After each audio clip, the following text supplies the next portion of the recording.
Tuhan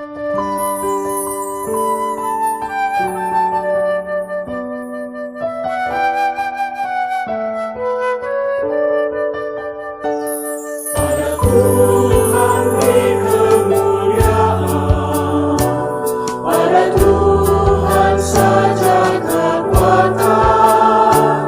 Mari sujud kepada Tuhan, berhiaskan kekudusan. Pada Tuhan beri kemuliaan, pada Tuhan saja kekuatan. Mari sujud kepada Tuhan, berhiaskan kekudusan. Pada Tuhan saja, hai penghuni surga, kemuliaan serta kekuatan. Berikanlah pada Tuhan kemuliaannya, sembah Dia dalam kekudusan. Pada Tuhan beri kemuliaan, pada Tuhan saja kekuatan. Mari sujud kepada Tuhan, berhiaskan kekudusan. Suara Tuhan di atas air yang besar, Allah yang mulia mengguntur. Suara Tuhan penuh dengan kekuatan, suara Tuhan semara penuh. Pada Tuhan beri kemuliaan, pada Tuhan saja kekuatan. Mari sujud kepada Tuhan, berhiaskan kekudusan. Suara Tuhan mematahkan pohon aras, dan gunung Libanon pun melompat. Gunung Sirion melompat bagai anak banteng, suaranya menyamburkan hati. Pada Tuhan beri kemuliaan, pada Tuhan saja kekuatan. Mari sujud kepada Tuhan, berhiaskan kekudusan. Suara Tuhan membuat dunia getar, bahkan hutan pun digunungnya. Tiap orang berseru di dalam baitnya, pada Tuhan segala harta. Pada Tuhan beri kemuliaan, pada Tuhan saja kekuatan. Mari sujud kepada Tuhan, berhiaskan kekudusan. Tuhan bertahta di atas air bah, sebagai Raja selamanya. Tuhan kiranya memberikan kekuatan dan berkat, sejahteralah seluruh umatnya. Pada Tuhan beri kemuliaan, pada Tuhan saja kekuatan. Mari sujud kepada Tuhan, berhiaskan kekudusan.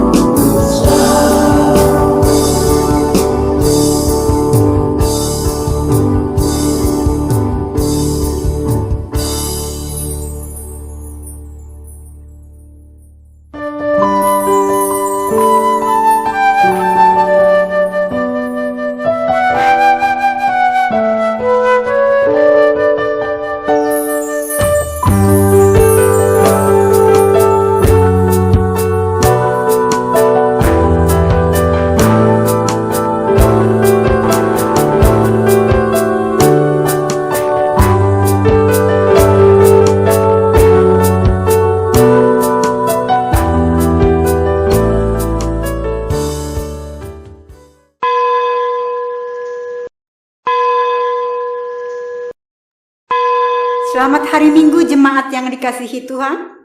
Kiranya Bapak Ibu di dalam keadaan yang sehat. Pada hari ini kita akan memulai ibadah kita dengan berdiri dan menyanyikan KJ 242, Muliakanlah Allah Bapa.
Kebaktian kita pada hari Minggu ini berlangsung dengan pengakuan bahwa pertolongan kita terjadi di dalam nama Bapa, Putera, dan Roh Kudus.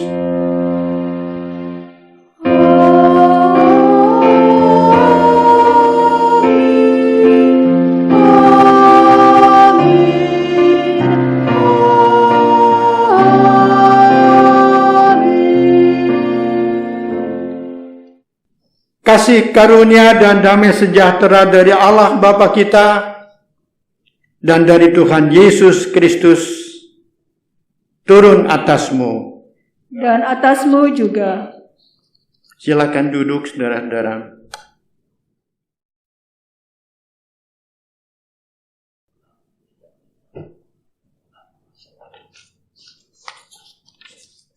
Jemaat yang dikasihi Tuhan, tema kita pada Minggu Trinitas hari ini adalah hidup dalam kasih Allah Trinitas.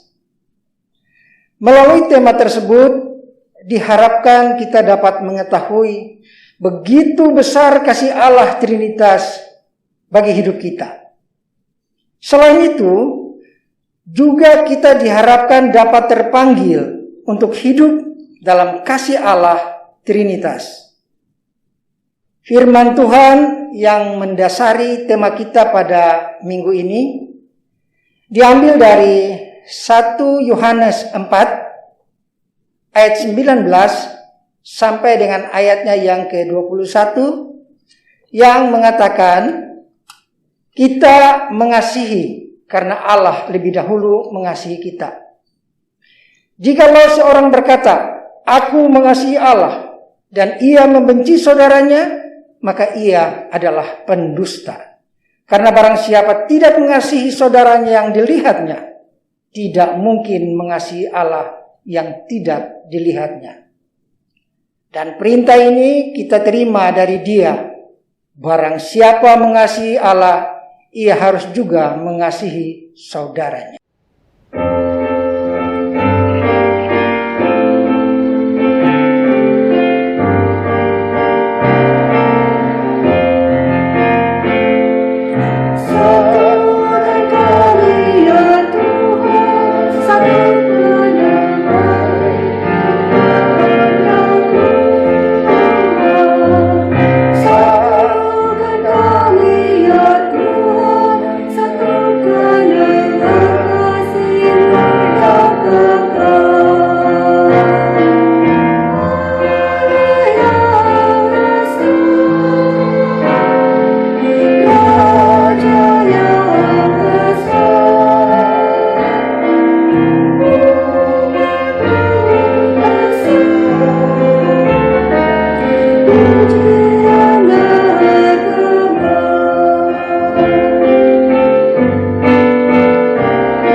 Pujian bergema, satukan kami ya Tuhan, satukan dengan ikatan Tuhan. Satukan kami ya Tuhan, satukan dengan kasih-Mu yang kekal. Bersama-sama pada saat ini kita mohon pengampunan dari Tuhan atas kesalahan dan dosa kita.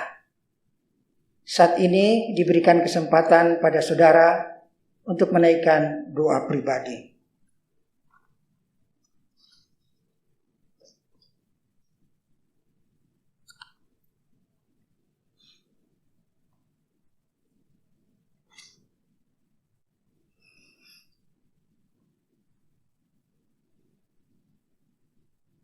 Maha Kudus, Allah yang Maha Agung yang bertahta dalam kerajaan surga, di hadapan Bapa terbuka setiap hati yang bergumul, yang memohon ampun atas segala dosa dan salah kami semua.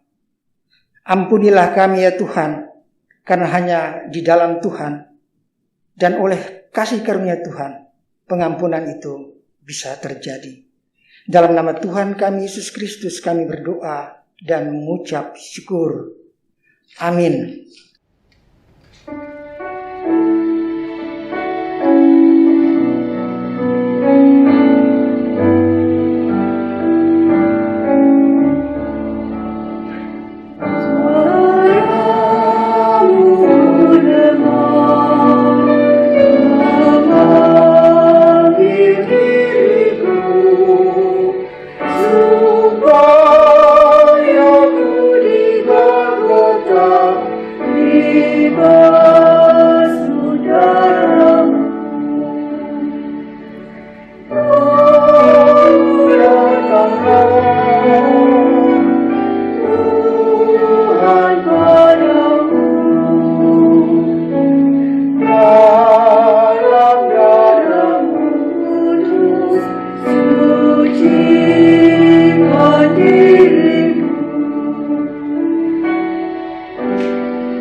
Saya mengajak kita bersama berdiri dan mendengarkan berita anugerah dari Tuhan yang terdapat dalam Roma 8 ayatnya yang ke-17. Dan jika kita adalah anak, maka kita juga adalah ahli waris. Maksudnya, orang-orang yang berhak menerima janji-janji Allah yang akan menerimanya bersama-sama dengan Kristus, yaitu jika kita menderita bersama-sama dengan Dia, supaya kita juga dipermuliakan bersama-sama dengan Dia. Demikianlah berita anugerah dari Tuhan. Syukur kepada Allah. Syukur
Saudara-saudara, sebelum kita membuka Alkitab dan membuka hati kita untuk mendengarkan firman Tuhan, mari kita berdoa.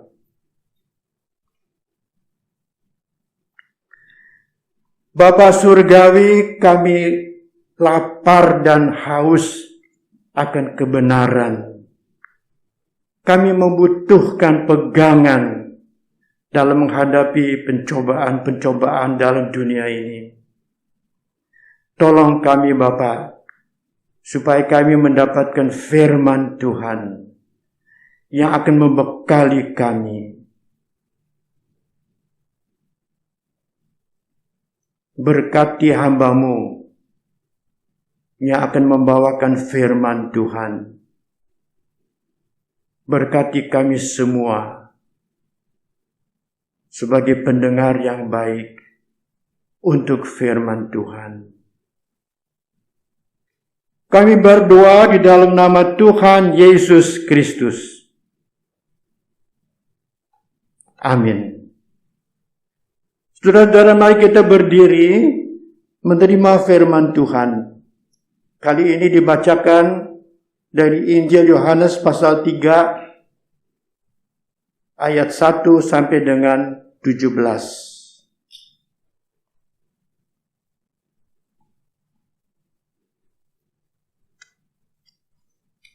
Adalah seorang Farisi yang bernama Nikodemus, seorang pemimpin agama Yahudi. Ia datang pada waktu malam kepada Yesus dan berkata, "Rabi, kami tahu bahwa Engkau datang sebagai guru yang diutus Allah, sebab tidak ada seorang pun yang dapat mengadakan tanda-tanda yang Engkau adakan itu jika Allah tidak menyertainya." Yesus menjawab katanya, "Aku berkata kepadamu, sesungguhnya jika seorang tidak dilahirkan kembali, ia tidak dapat melihat kerajaan Allah." Kata Nikodemus kepadanya, "Bagaimanakah mungkin seorang dilahirkan kalau ia sudah tua? Dapatkah ia masuk kembali ke dalam rahim ibunya dan dilahirkan lagi?" Jawab Yesus, "Aku berkata kepadamu, sesungguhnya jika seorang tidak dilahirkan dari air dan roh, ia tidak dapat masuk ke dalam kerajaan Allah. Apa yang dilahirkan dari daging adalah daging, dan apa yang dilahirkan dari roh adalah roh. Janganlah engkau heran, karena aku berkata kepadamu, kamu harus dilahirkan kembali. Angin bertiup kemana ia mau, dan engkau mendengar bunyinya, tetapi engkau tidak tahu dari mana ia datang atau dari kemana ia pergi. Demikianlah halnya dengan tiap-tiap orang yang lahir dari roh." Nikodemus menjawab katanya, "Bagaimanakah mungkin hal itu terjadi?" Jawab Yesus, "Engkau adalah pengajar Israel, dan engkau tidak mengerti hal-hal itu? Aku berkata kepadamu, sesungguhnya kami berkata-kata tentang apa yang kami ketahui, dan kami bersaksi tentang apa yang kami lihat. Tetapi kamu tidak menerima kesaksian kami. Kamu tidak percaya waktu aku berkata-kata dengan kamu tentang hal-hal duniawi. Bagaimana kamu akan percaya kalau aku berkata-kata dengan kamu tentang hal-hal surgawi? Tidak ada seorang pun yang telah naik ke surga selain daripada Dia yang telah turun dari surga, yaitu Anak Manusia. Dan sama seperti Musa meninggikan ular di padang gurun, demikian juga Anak Manusia harus ditinggikan, supaya setiap orang yang percaya kepadanya beroleh hidup yang kekal. Karena begitu besar kasih Allah akan dunia ini, sehingga ia telah mengaruniakan anaknya yang tunggal, supaya setiap orang yang percaya kepadanya tidak binasa, melainkan beroleh hidup yang kekal. Sebab Allah mengutus anaknya ke dalam dunia bukan untuk menghakimi dunia, melainkan untuk menyelamatkannya oleh Dia. Demikianlah firman Tuhan. Berbahagialah mereka yang mendengarkan firman Allah dan memeliharanya. Haleluya.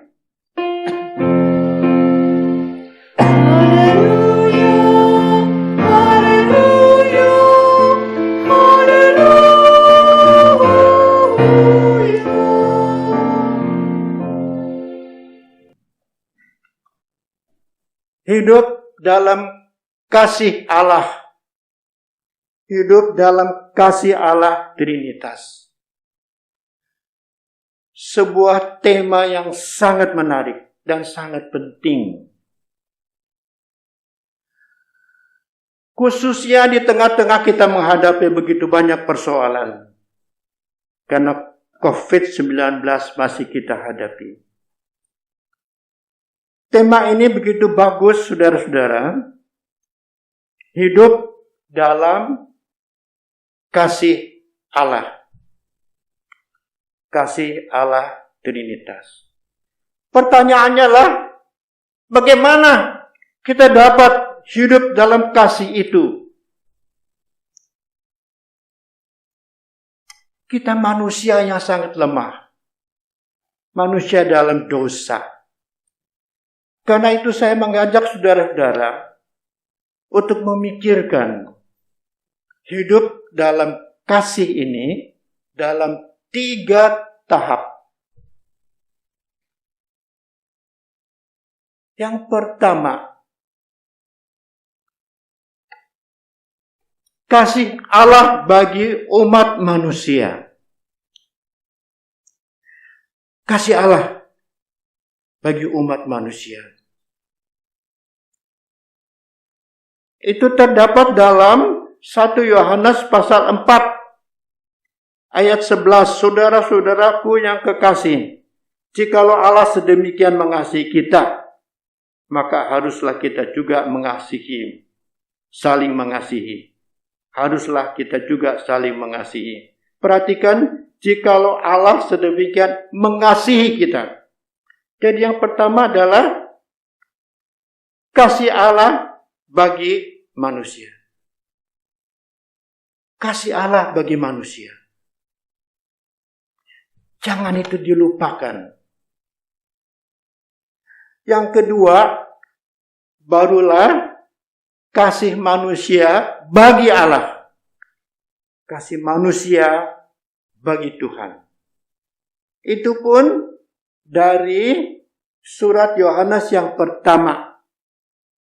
Kalau tadi pasal 4, sekarang pasal 5. Sebab inilah kasih kepada Allah, yaitu bahwa kita menuruti perintah-perintahnya. Perintah-perintahnya itu tidak berat. Jadi 2 tahap. Kasih Allah kepada manusia, baru manusia menjawab kasih manusia kepada Allah. Nah, barulah yang ketiga, kasih manusia bagi sesamanya. Juga saudara-saudara, dari surat Yohanes yang pertama. Saya bacakan pasal 4 ayat 7. Saudara-saudaraku yang kekasih, marilah kita saling mengasihi, sebab kasih itu berasal dari Allah. Dan setiap orang yang mengasihi, lahir dari Allah dan mengenal Allah. Jadi ada 3 tahap, saudara-saudara. Enggak mulai dari kasih manusia kepada Allah. Enggak, itu bukan itu. Mulai dari manusia menerima kasih Allah bagi umat manusia. Kasih Allah bagi kita. Barulah yang kedua, manusia menjawab kasih Allah itu. Kita menjawab kasih Allah itu dengan mengasihi Allah sebulat-bulat hati, segenap jiwa, dan sepenuh akal budi. Sesudah 2 tahap itu, barulah kita bisa saling mengasihi. Barulah kita bisa mengasihi orang lain. Barulah kita bisa mengasihi orang lain seperti kita mengasihi diri sendiri. Jadi saudara-saudara, ada 3 tahap.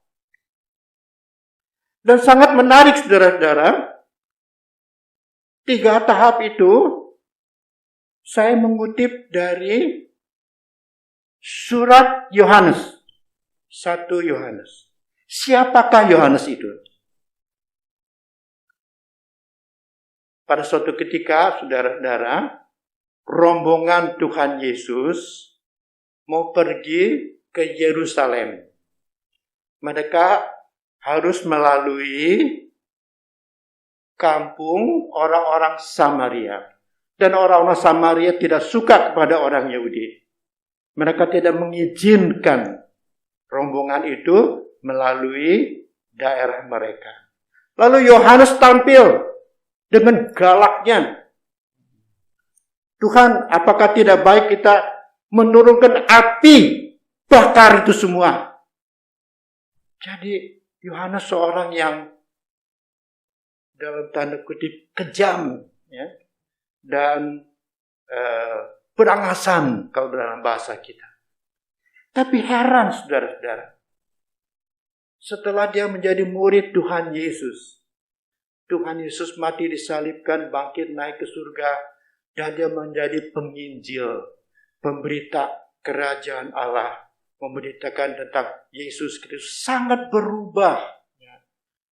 Yohanes dalam Injilnya maupun dalam surat-suratnya 1, 2, dan 3 banyak bicara tentang kasih. Lihat perubahan manusia, ya, dari begitu keras tabiatnya, ya, menjadi penuh kasih. Itu yang kita pelajari, saudara-saudara. Jadi sekali lagi, tema tadi, hidup dalam kasih Allah, ada 3 tahap. Ya. Bukan 1, bukan 2, tapi 3. Ya. Nah sekarang saudara-saudara, kalau kita sudah tahu, sudah yakin, bagaimana kita hidup dalam kasih, mari kita lihat prakteknya dalam hidup sehari-hari. Prakteknya dalam lingkungan yang terbatas, mungkin dalam keluarga kita.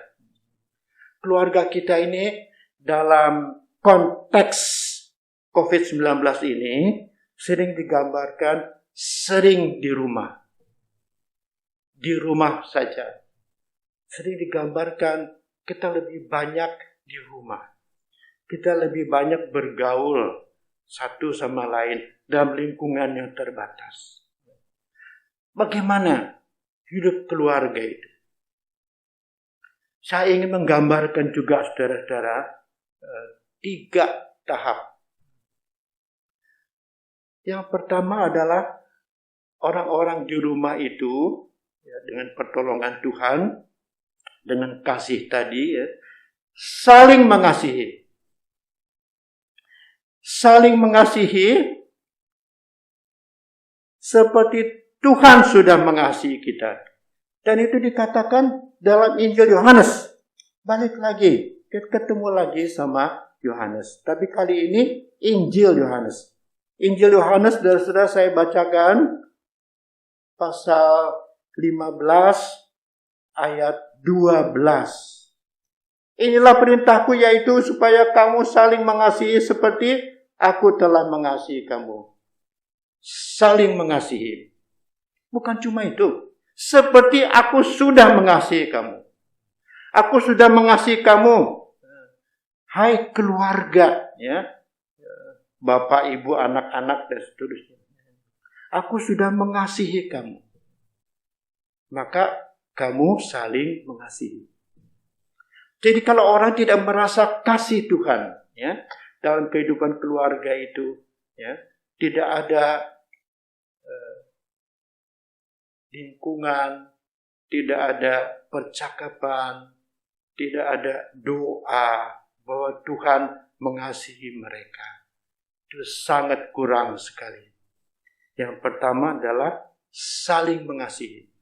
Seperti Tuhan sudah mengasihi.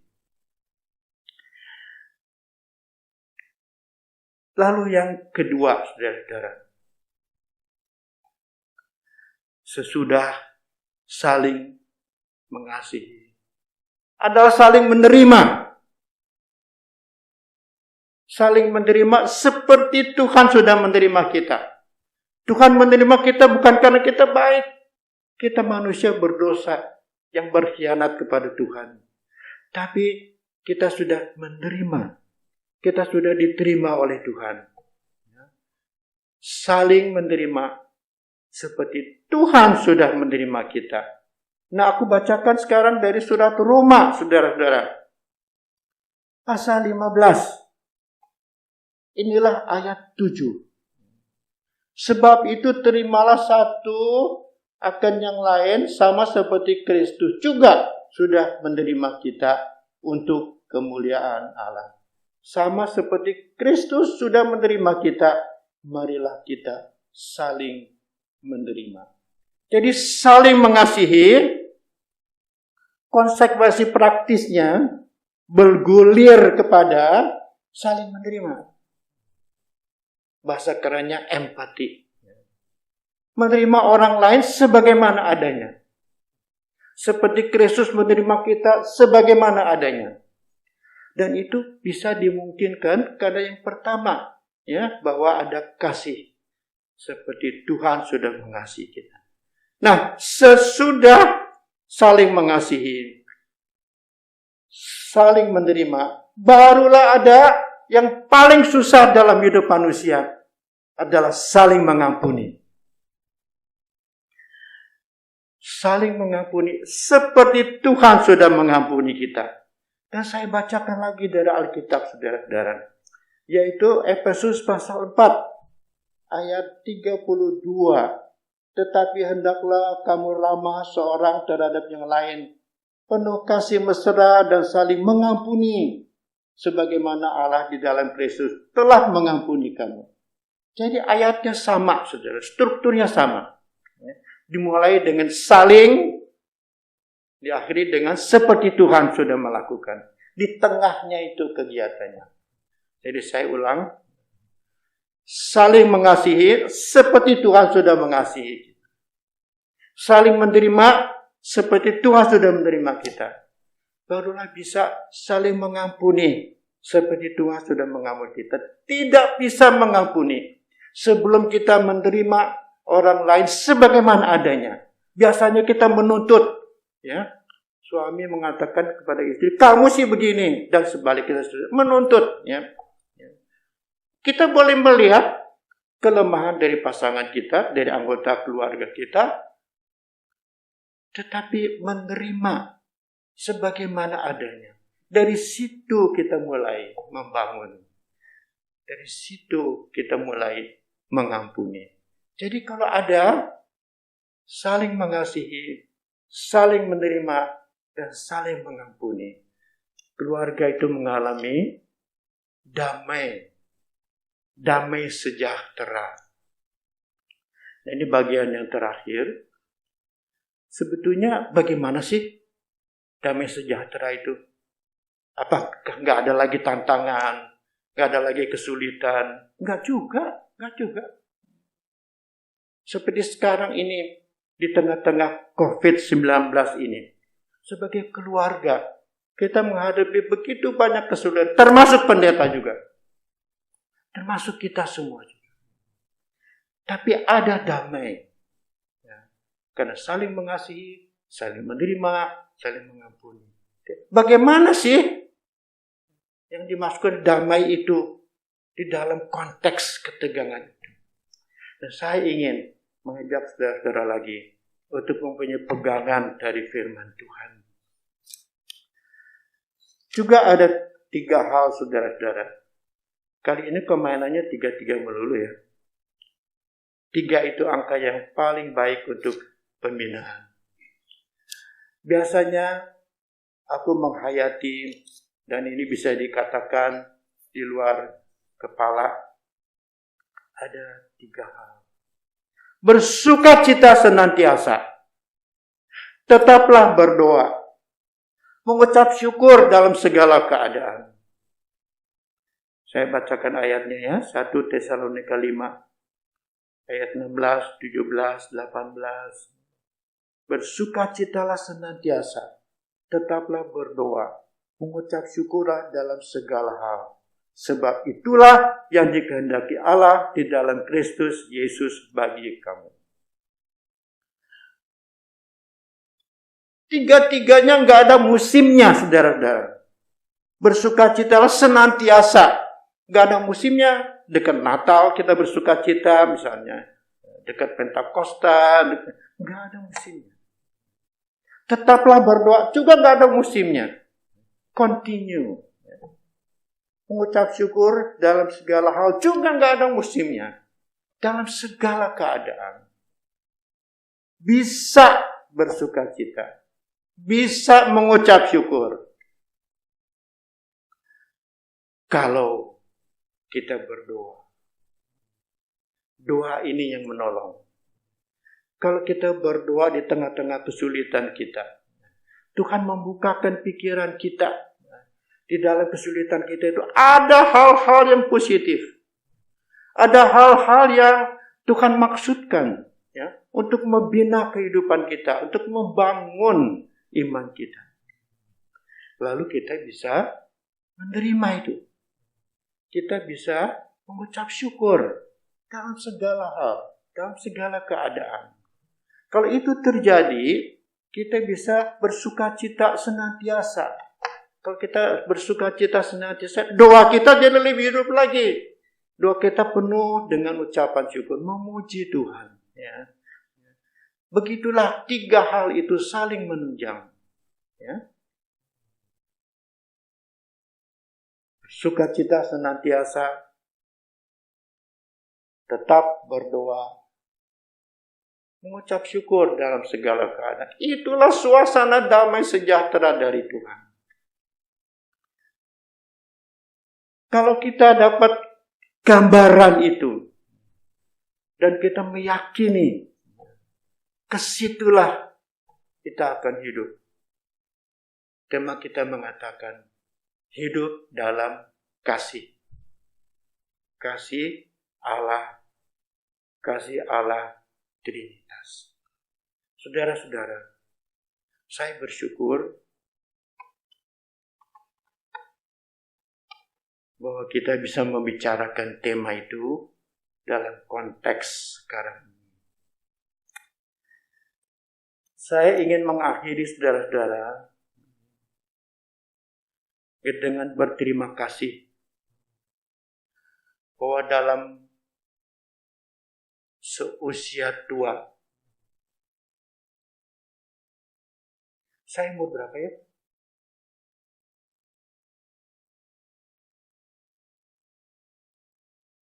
Di atas 80 tahun. Masih diberi kesempatan. Biasanya sudah enggak.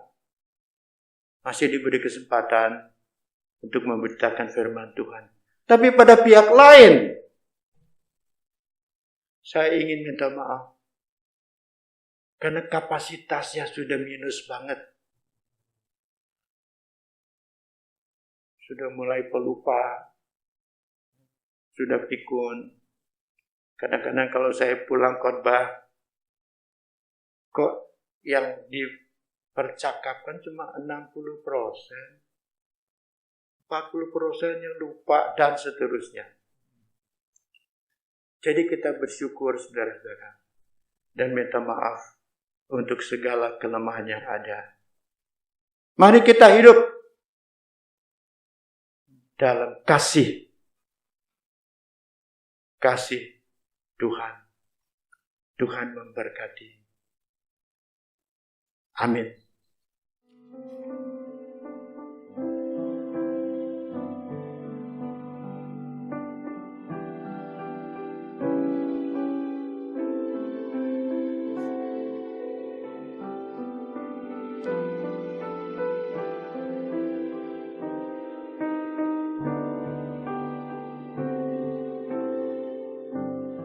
Jemaat yang terkasih, mari kita berdiri. Kita akan menyatakan pengakuan iman rasuli kita seturut dengan pengakuan iman rasuli yang berbunyi, Aku percaya kepada Allah Bapa yang Maha Kuasa, Khalik langit dan bumi, dan kepada Yesus Kristus, anaknya yang tunggal Tuhan kita, yang dikandung dari Roh Kudus, lahir dari anak darah Maria, yang menderita sengsara di bawah pemerintahan Pontius Pilatus, disalibkan, mati dan dikuburkan, turun dalam kerajaan maut. Pada hari yang ketiga, bangkit pula dari antara orang mati, naik ke surga, duduk di sebelah kanan Allah, Bapa yang Maha Kuasa. Dan dari sana ia akan datang untuk menghakimi orang yang hidup dan yang mati. Aku percaya kepada Roh Kudus, gereja yang kudus dan persekutuan orang kudus, pengampunan dosa, kebangkitan orang mati dan hidup yang kekal. Amin. Silakan duduk. Saudara-saudara, mari kita menghadap Tuhan dalam doa.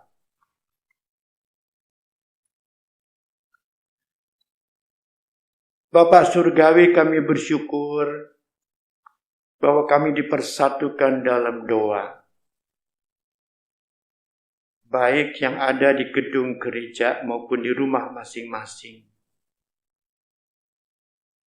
Kami berdoa bagi pribadi-pribadi. Tolong kami sebagai pribadi di dalam Tuhan, supaya hidup dalam kasih. Supaya kasih itu menjadi nyata dalam kehidupan kami masing-masing. Sehingga orang melihat perbuatan kami yang baik dan memuliakan Bapa di surga. Kami berdoa bagi pribadi yang sakit. Banyak yang sakit sudah lama ataupun yang baru. Datanglah Tuhan menyembuhkan mereka. Tolong supaya mereka dipersekutukan dengan Tuhan di tengah-tengah penderitaannya. Secara khusus yang terinfeksi virus corona, baik yang dirawat di rumah maupun di rumah sakit. Biarlah kuasa Tuhan, kasih Tuhan yang berkenan menyembuhkan mereka. Dan bagi para petugas yang melaksanakan sebagai dokter maupun para medis, dan obat-obat yang dipakai, supaya dengan berkat Tuhan boleh mendatangkan kesembuhan. Khusus bagi vaksin, Tuhan juga tolong supaya penyebarannya baik, hasilnya juga memuaskan. Bahkan kami berdoa supaya ada obat yang dibutuhkan dengan pertolongan Tuhan. Supaya karena protokol kesehatan dilakukan dengan baik, dan pemerintah dapat mengatur segala sesuatunya dan diperhatikan oleh masyarakat pada umumnya. Dan protokol kesehatan dilakukan dengan baik, dengan tertib, dengan sadar sepenuhnya. Vaksinasi juga berlangsung bagus, supaya penyebaran dapat diatasi. Kami rindu Tuhan, suasana yang baru, yang terbebas dari virus corona. Supaya ekonomi juga bangkit. Bahkan sejak masa sekarang lebih baik bangkit. Sampai nantinya bisa menjadi jauh lebih bagus lagi. Dan kami bisa hidup dalam damai sejahtera sebagai karunia Tuhan bagi kami. Dan selama itu belum berlangsung dengan baik, ajarlah gereja, termasuk kami masing-masing, untuk menyalurkan berkat Tuhan kepada lingkungan yang membutuhkan. Kami berdoa setelah untuk pribadi dan keluarga adalah untuk gereja. Gereja Tuhan di seluruh dunia. Supaya menjadi tubuh Kristus yang hidup, yang bisa menyalurkan berkat dan kasih Tuhan kepada lingkungan. Bisa bersaksi dengan nyata melalui perbuatan. Khusus yang ada di tempat-tempat ketegangan politik. Pakailah gereja Tuhan sebagai alat damai sejahtera dari Tuhan. Terima kasih Bapak. Sempurnakanlah doa kami. Dalam nama Tuhan Yesus Kristus yang mengajar kami berdoa. Bapa kami yang di surga, dikuduskanlah namamu. Datanglah kerajaan-Mu. Jadilah kehendak-Mu di bumi seperti di surga. Berikan kami pada hari ini makanan kami yang secukupnya. Ampuni kami akan kesalahan kami, seperti kami mengampuni orang yang bersalah pada kami. Jangan membawa kami dalam percobaan. Lepaskanlah kami dari yang jahat. Engkau yang punya kerajaan dan kuasa dan kemuliaan sampai selama-lamanya. Amin. Jemaat yang dikasihi Tuhan, tiba saatnya kita memberikan yang terbaik bagi Tuhan. Persembahan yang kita berikan ini juga adalah asalnya dari Tuhan.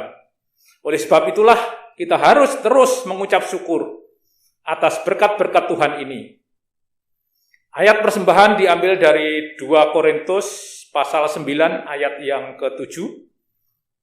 Hendaklah masing-masing memberikan menurut kerelaan hatinya, jangan dengan sedih hati atau karena paksaan, sebab Allah mengasihi orang yang memberi dengan sukarela. Jemaat dapat memberikan persembahan dengan cara transfer ke rekening GKI Wahid Hasim, atau dengan cara men-scan barcode yang tertera di layar, atau dapat juga dengan memasukkan ke dalam amplop persembahan dan membawanya ke gereja pada jam kerja tata usaha. Kita akan memberikan persembahan sebagai bentuk dari syukur kita kepada Tuhan, diiringi pujian Sekarang Bersyukur.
Jemaat kami undang berdiri untuk menyerahkan persembahan ucapan syukur kita kepada Tuhan. Mari kita berdoa. Ya Allah Bapa yang bertahta di kerajaan surga, kami telah mengumpulkan persembahan ini ya Tuhan sebagai ucapan syukur kami atas kehidupan yang Engkau berikan di setiap saat. Sertai penetua yang mengelola persembahan ini, sehingga melalui tangan-tangannya persembahan ini dapat bermanfaat berlipat dari nilai yang sebenarnya. Sehingga kerajaan surga melalui gereja GKI Wahid Hasyim akan semakin luas. Ajari kami dan sertai kami untuk mempersembahkan hidup dan kehidupan kami sebagai persembahan yang hidup yang Tuhan kehendaki. Dalam nama Tuhan Yesus Kristus kami berdoa dan mengucap syukur. Amin. Jemaat yang dikasihi Tuhan, biarlah kita terus dapat hidup di dalam Tuhan. Ketika kita terus ada di dalam Tuhan, maka kita dapat mengerti apa yang Tuhan kehendaki dalam hidup kita ini. Yaitu untuk terus hidup dalam kasih Allah, Anak, dan Roh Kudus untuk menjadi berkat bagi orang lain.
Arahkanlah hatimu kepada Tuhan. Kami mengarahkan hati kami kepada Tuhan. Jadilah saksi Kristus. Syukur kepada Allah. Terpujilah Tuhan. Kini dan selamanya. Tuhan memberkati engkau dan melindungi engkau.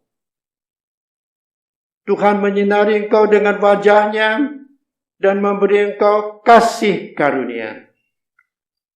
Tuhan menghadapkan wajah-Nya kepadamu dan memberi kamu damai sejahtera. Amin.